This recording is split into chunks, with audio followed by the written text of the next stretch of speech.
یہ سورۃ المنافقین جو نازل ہوا. اب اس کی شان نزول بتاتا ہوں میرے دوستوں.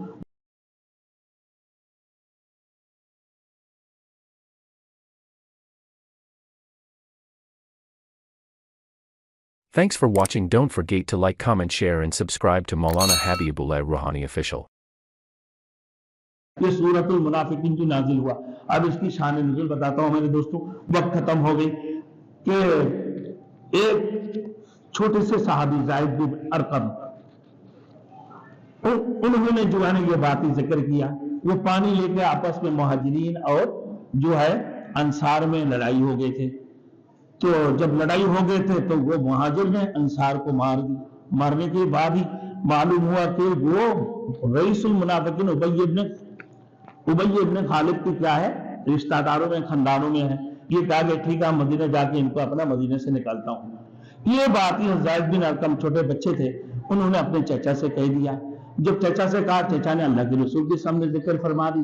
اللہ کے رسول نے صحابی سے، چھوٹے بچے صحابی سے پوچھا کہ یہ بات کیا حقیقت ہے؟ کہا میں اپنے کانوں سے سنا.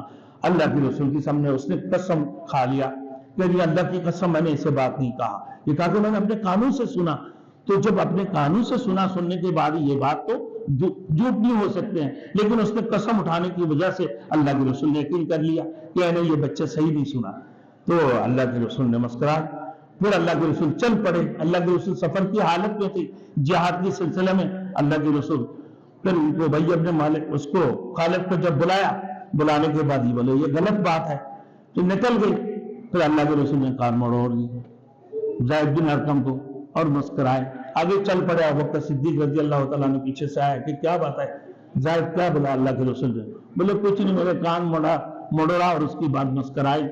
تو کافی یقیناً خوشخبری آنے والا ہے. پھر فرمایا حضرت عمر فاروق رضی اللہ تعالیٰ ان کے پیچھے سے. تو عمر فاروق نے پوچھا کہ اللہ کے رسول نے کیا فرمایا؟ یہ کہنے کے اللہ کے رسول نے کان موڑا اور پھر مسکرائے. یہ بات ہے جس کی بنیاد پر یہ سورۃ المنافقین نازل ہوا. بعد میں اللہ رب العزت نے یہ سورت نازل فرمایا کہ زید بن ارقم سچے اللہ کے رسول کے صحابی تھے اور یہ سچ بتا رہے تھے. یہ لوگ سارے کے سارے جھوٹے تھے، یہ منافق تھے. یہ رئیس المنافقین کی خاندانوں میں.